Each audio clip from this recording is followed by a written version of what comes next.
Entonces, cuando hablamos de inteligencia artificial, quería hacer una introducción un poco atractiva para que sepamos de qué estamos hablando.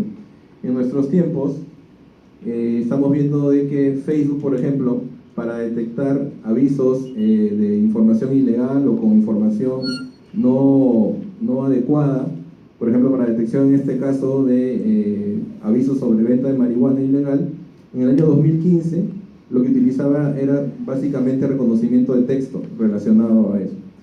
Luego, en el año 2018-17 han utilizado el reconocimiento de imágenes, como ven en este segundo recuadro, y actualmente utiliza ya inteligencia artificial con, además de procesamiento de imágenes, asociación de ideas. Es decir, en una red en la cual se hable de temas de marihuana o de venta de este tipo de productos, el sistema, los robots básicamente relacionan estas informaciones y detectan avisos o señales que dicen que hay algún tipo de información relacionada a esta práctica ilegal. ¿De qué estamos hablando también? De ese tipo de noticias, ¿no? Amazon usa un algoritmo para despedir a sus trabajadores. Usa un software para evaluarlos, para monitorizarlos y determinar quién se queda y quién se va. ¿De qué estamos hablando también? De que San Francisco, ciudad de Estados Unidos, en California, es la primera ciudad que prohíbe o solicita prohibir la tecnología de reconocimiento facial. ¿Qué vemos que ha pasado en otros países? Por ejemplo, en las protestas recientes en Hong Kong, lo primero que han hecho los protestantes, o una de las primeras cosas que han hecho los que reclaman, ha sido tirarse abajo las torres de reconocimiento facial que tienen en la ciudad. ¿Qué es esto? Es una estadística de visualización de información de páginas web, pero miren, es un poco diferente para nuestros tiempos anteriores. Es una gráfica que muestra qué porcentaje de estas páginas han sido vistas por humanos y qué porcentaje, en celeste, que es mínimo, pero está ya presente, ha sido vista por robots. Los robots, los software especializados para seguimiento y para búsqueda de información, también están dentro de la estadística de búsqueda de información en la web. ¿Y esto por qué lo habré puesto? Esta noticia de hace unos meses. Juan Carlos Oblitas desmintió renuncia de Ricardo Baré. Esas versiones no tienen sustento. En esa noticia tan inocente, que podría no llamarnos mucho la atención, está implicado el tema de información falsa en Internet, ¿no? Y tergiversación de la información que a nosotros, personal de salud, nos afecta. A la medicina le afecta, a la salud pública le afecta, porque se puede crear información falsa en las redes a través de robots o por humanos que generen confusión. Para darles un ejemplo real y claro, en Estados Unidos ha habido una campaña en redes de antivacunación, contra las vacunas. Y tan fuerte ha sido esta campaña en las redes, generando esta malinformación, que los casos de sarampión, que eran de 200 o 100 anuales en los últimos años, estaban en 700 a mayo de este año, un brote tremendo, tanto que el Congreso en Washington ha presentado una moción debido a esta problemática y este riesgo de información falsa por Internet. Crear una campaña de mala información sobre algún producto, algún tipo de solución de salud pública, algún tipo de alimento, algún tipo de medicamento, puede generar grandes problemas. Y bueno, y la broma que más me gusta de inteligencia artificial es esta, donde un usuario, en broma obviamente, le pregunta a Google: ¿qué tipo de inteligencia artificial estoy ayudando a entrenar, señores de Google, con este ejercicio? Para reconocer a Sarah Connor, que es de Terminator, y matarla, ¿no? ¿Cómo es que estoy entrenando yo a través de este CAPTCHA a este sistema probablemente para asesinamiento de la humanidad? ¿De qué más estamos hablando? Les he hecho un pequeño video con una aplicación que es Google Lens, que la pueden tener ustedes en su celular, pero no sé si la han usado realmente su potencialidad. Miren, lo que tengo ahí es un ticket de una entrada a un concierto cualquiera, y en tiempo real, con la función traducir, traduce del inglés al español al sistema, ¿no? Con los servidores de Google y inteligencia artificial, reconocimiento de texto, inclusive están viendo ahí un efecto de realidad aumentada, ¿no? En tiempo real. Y además pueden reconocer el texto, bueno, copiarlo, pasarlo a un procesador de texto, etc. Tiene muchas funcionalidades. Imagínense esta potencialidad para otros usos creativos en diferentes temas de ingeniería o de salud. Y ya en las manos de todos nosotros como usuarios. Pero felizmente, bueno, para hablar de inteligencia artificial tenemos que hablar de dos tipos generales, ¿no? El tipo de inteligencia artificial que estamos viendo en estos tiempos, que es la narrow o estrecha o limitada o aplicada, que serían, por ejemplo, los sistemas de reconocimiento facial, los sistemas de reconocimiento de imágenes, en ese ejemplo. Y el otro gran tipo, que es el que todavía no contamos, pero que se espera que la humanidad llegue a ese nivel, que es el tipo de inteligencia artificial general o fuerte, que sí las películas de ciencia ficción representan de esa manera, ¿no? Como supercomputadoras que terminan dominando la raza humana porque se autocorrigen, se automodifican y mejoran hacia niveles inalcanzables probablemente. Uno es de la película Odisea del Espacio 2001 y la otra es la superconocida Terminator también. Pero es como es. Entonces, ¿a dónde iremos con la inteligencia artificial? ¿Qué nos espera? Lo que acaban de ver es el tema visible, divertido o llamativo de la inteligencia artificial. Pero para nosotros en salud tenemos algo mucho más aterrizado y mucho más real, actual, que es que la OMS ya se pronunció respecto a la inteligencia artificial. Este doctor, que es el doctor Tedros Adhanom, el director actual general de OMS, en marzo de 2019, hace las siguientes declaraciones.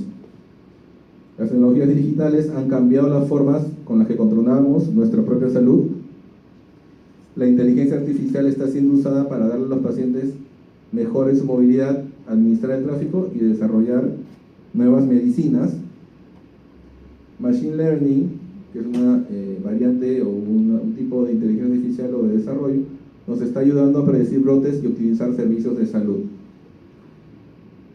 Entonces, el hablar de inteligencia artificial no es hablar de ciencia ficción ni de temas a futuro, sino de algo que actualmente la propia OMS ya reconoce como una estrategia o una herramienta válida. Esta es otra declaración de un representante también de OMS, el director de información, que hace en febrero de este año, ¿no? Y habla de que ya podemos usar herramientas basadas en inteligencia artificial para enfrentar los retos más grandes de los sistemas de salud actuales. Y lo consideran una herramienta estratégica para el progreso y el desarrollo hacia la meta de desarrollo sostenible 3, que es una vida sana para todos, ¿no? Que es una meta de desarrollo sostenible mundiales propuestas por la ONU, ¿no? Y OMS.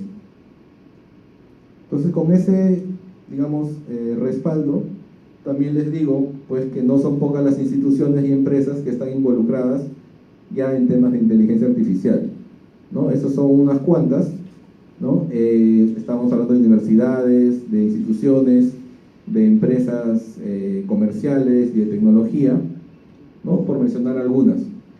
Y siempre les menciono en conversos anteriores, he dicho que me importa el hecho que está OMS y FDA ya validando estos productos. Ya son más de 40.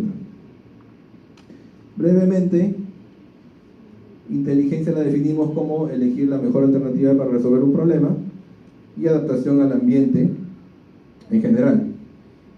Y podríamos clasificar ahora ya la inteligencia como natural y artificial. La de los humanos, nosotros sería la natural, heredada, genética, y la de las computadoras como procesos de información o aprendizaje bajo modelos matemáticos, básicamente.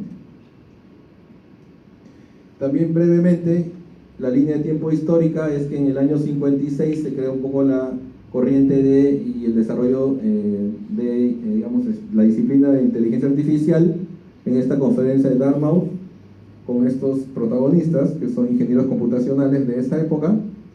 Hay varios momentos importantes, los voy a pasar, pero en el año 2005-2011 más o menos es que empieza a desarrollarse una nueva tecnología que está relacionada a lo que es inteligencia artificial por redes neuronales, pero con una capacidad extraordinaria, que ya empieza a hacer que la gente, las empresas y los científicos se fijen mucho más en IA, porque antes IA era simplemente un tema de científicos computacionales que hacían investigación y por ahí trataban de igualar o simular la capacidad humana en computadoras.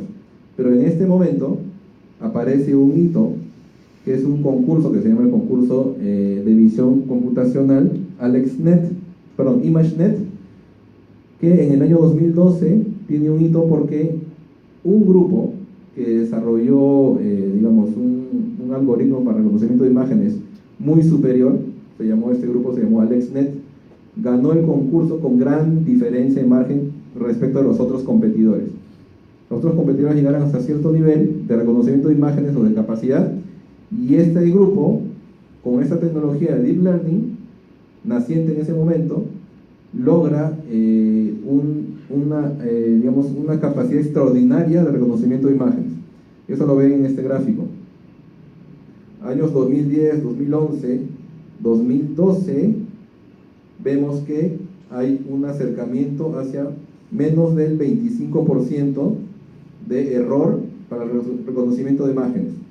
Lo que estamos viendo es círculos que son los competidores en el reconocimiento de imágenes. Digamos que esta es la lista de competidores y el ganador del año 2010 llegó hasta a un aproximado de 28% de capacidad de reconocimiento de imágenes, o sea, 28% de error. En el año 2011 el ganador llega a una especie de 26%, digamos, ¿no? Pero en el año 2012 el ganador viene en tremenda diferencia con el segundo puesto, llega a un reconocimiento de aproximadamente, podríamos decir, 20%. Acá dice, ¿no? 25%, por debajo del 25%, pero miren, los otros competidores muy por detrás. Este es el hito de la IA que actualmente nos lleva a hablar de IA.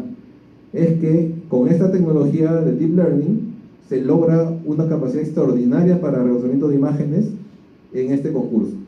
Y los siguientes años, al aplicar los otros concursantes la misma tecnología y los mismos principios, tienen un acercamiento mucho mayor al primer puesto, como se dan cuenta, ¿no? Quisiera que todos los siguientes puestos ya están como que unidos, están muy cerca unos de otros. Y lo otro asombroso es que en 2014, 15, 16, 17, el nivel de perfección en el reconocimiento de imágenes ya llega a menos del 5% de error. Es decir, las máquinas pueden reconocer imágenes y diferenciar imágenes complejas con menos del 5% de error, a un reporte del 2017, con esta tecnología.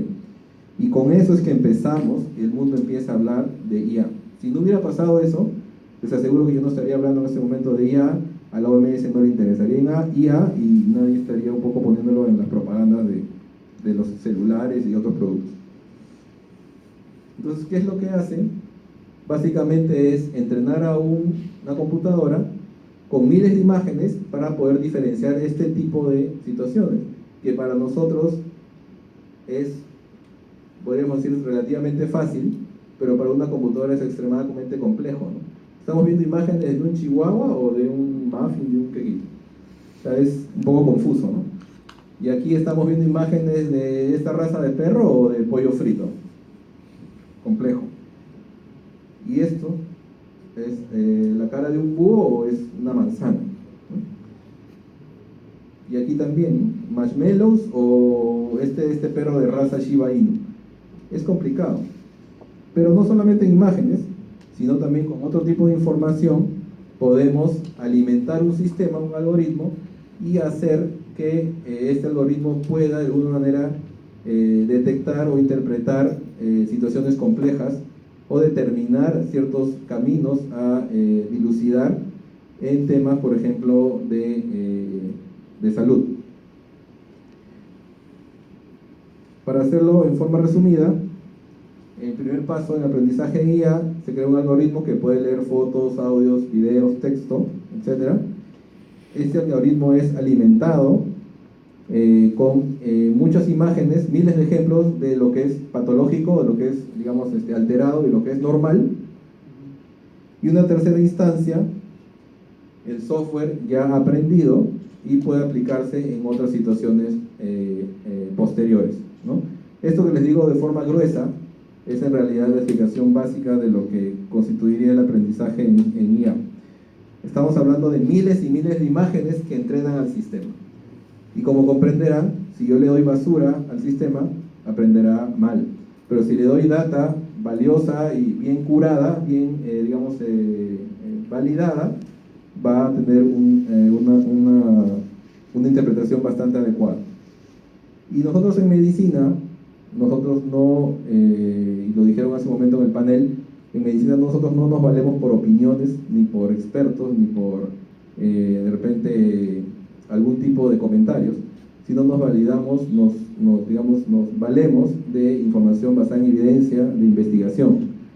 Y este es un primer artículo que siempre lo presento, porque es el primer artículo que se publica en JAMA, en la revista médica americana, en noviembre de 2016, y involucra un sistema de deep learning. Uno jamás hubiera pensado que en una revista médica van a hablar pues de un software, ¿no?, que reconoce imágenes de fondo de ojo, por ejemplo, en este caso. Y este artículo es histórico porque fue el primero, en noviembre de 2016, que se incluye en una revista médica, en la JAMA, al menos en esta revista, y informa de un sistema de deep learning para reconocimiento de imágenes de fondo de ojo. Y es bastante llamativo el resultado, ¿no? Este es un algoritmo que se alimentó con 128.175 imágenes retinales, y fueron imágenes evaluadas por el software, por el algoritmo, y también por un panel de 54 oftalmólogos licenciados, ¿no?, de Estados Unidos. Y de este software entrenado se sometió a un procesamiento y un reconocimiento de más de 12.000 imágenes, y se evaluó su sensibilidad y especificidad. Y los resultados fueron bastante llamativos, ¿no? El sistema logró una especificidad de 98.1% y una sensibilidad de 90.3% en resultados generales.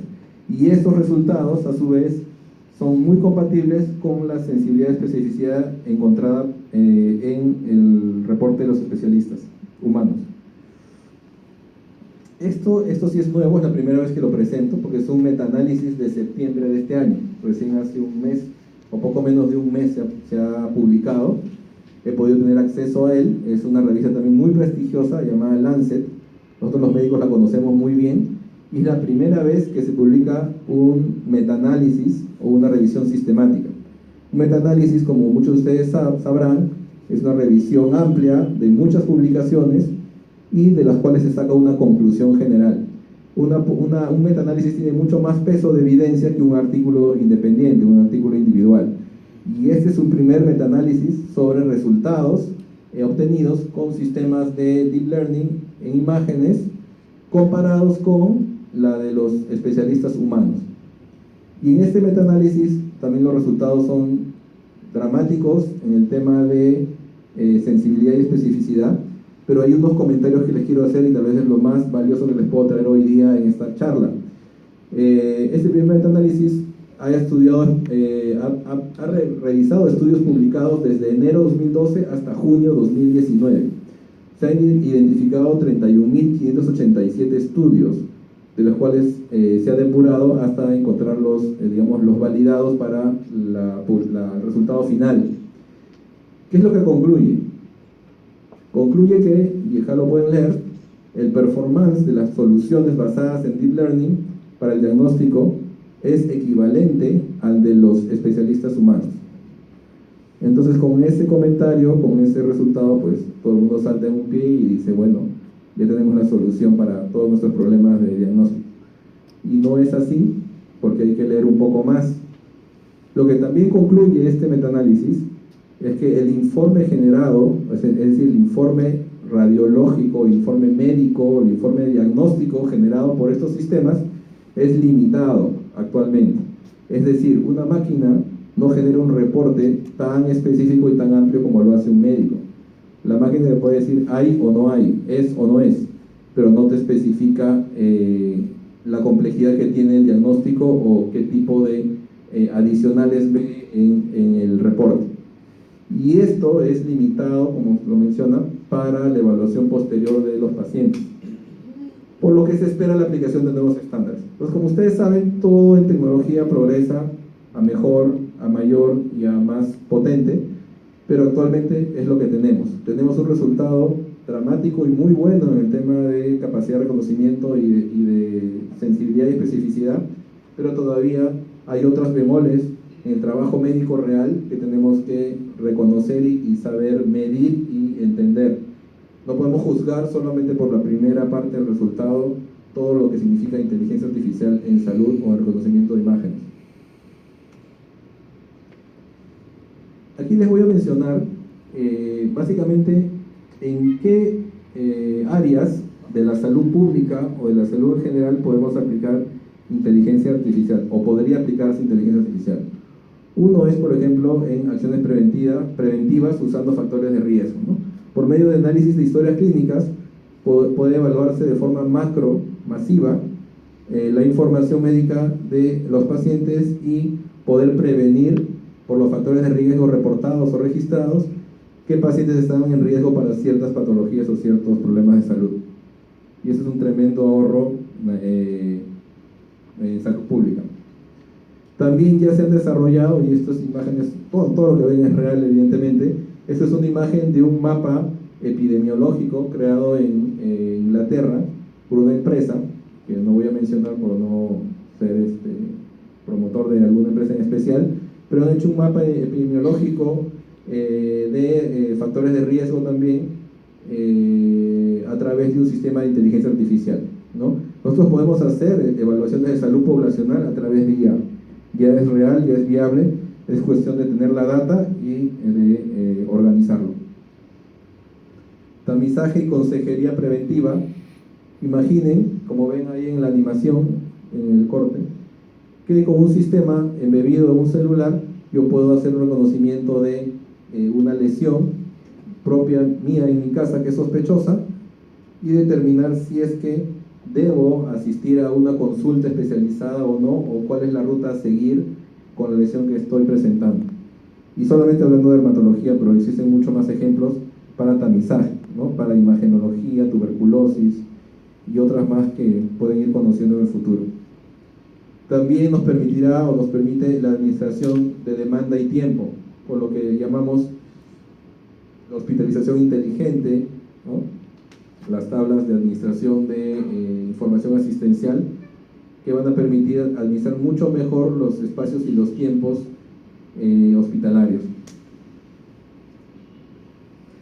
Aquí telemonitoreo, ya un poco podría parecer que me estoy dando un salto al costado con telemedicina, porque ya es parte de telemedicina el telemonitoreo, inclusive llegamos a concretar una normativa interna para la salud en telemonitoreo, pero no. Acá telemedicina, telemonitoreo significa obtención de datos biofísicos de los pacientes, pero esa obtención de datos podría ser inmanejable si hablamos de médicos especialistas que estén evaluando esta data constantemente.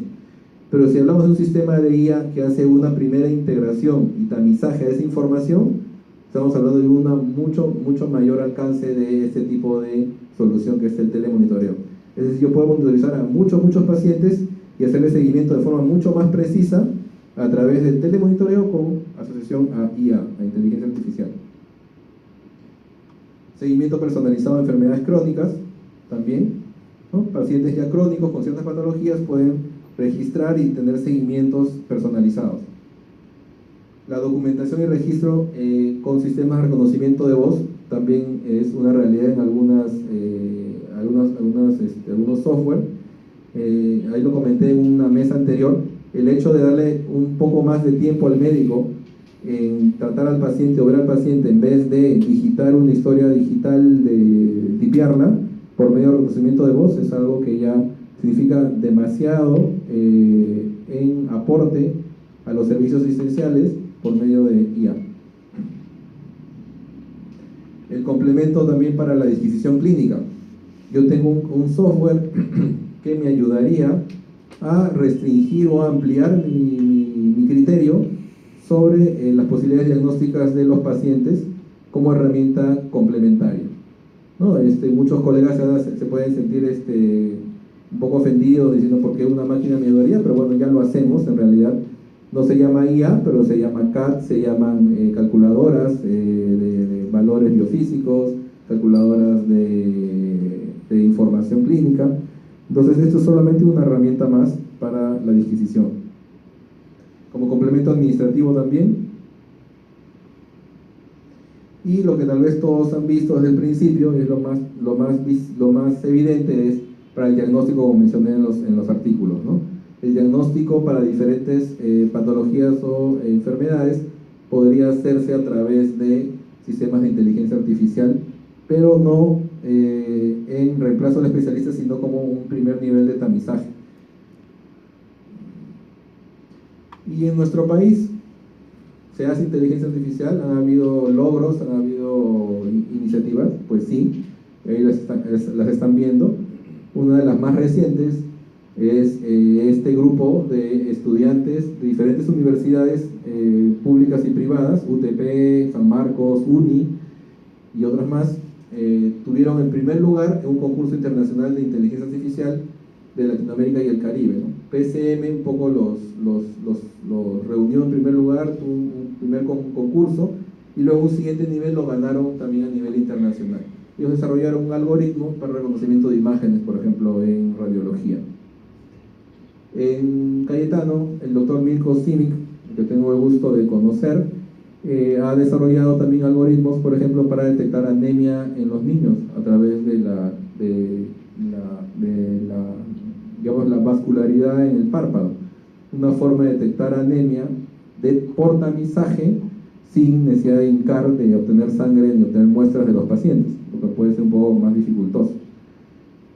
Y no olvidemos la UNI, la Universidad de Ingeniería, que yo considero que tiene los mejores expertos en procesamiento de imágenes, también tienen desarrollos, por ejemplo, para otro tipo de disciplinas que son, por ejemplo, en maderera, en geología, en forestación, en agronomía.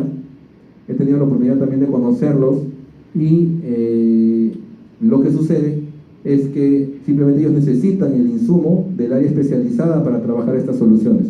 Ellos trabajan muy bien con geólogos, con agrónomos, pero probablemente han tenido poca interacción con médicos, y eso es lo que estamos buscando ahora para que se hagan desarrollos también en procesamiento de imágenes y algoritmos, pero para salud. Entonces no estamos ajenos y tenemos que saberlo. Para terminar, o ir terminando mis conclusiones, entonces la inteligencia artificial es una herramienta más, es una herramienta valiosa, como ya lo han visto, no es la panacea, nunca debemos considerar eso una herramienta más, pero cuando nosotros conocemos la herramienta, no le tenemos miedo, la aceptamos y la utilizamos. Si la desconocemos, podríamos generar rechazo y eso no nos va a ayudar, no nos conviene como país. Es también el fortalecimiento de nuestras habilidades como médicos.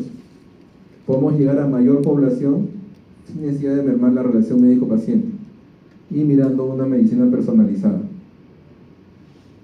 Nos puede dar el regalo del tiempo para el médico, disminuyendo procesos que extraen valioso tiempo que el personal de salud puede utilizar para sus pacientes. Y para mí, y esto es a título personal, la IA es el paso siguiente a la telesalud y la telemedicina, porque puedes llegar aún más cerca del paciente, bajo el formato de tamizaje y sin necesidad de intervención humana ni siquiera, lo cual sí es dependiente en temas de telemedicina.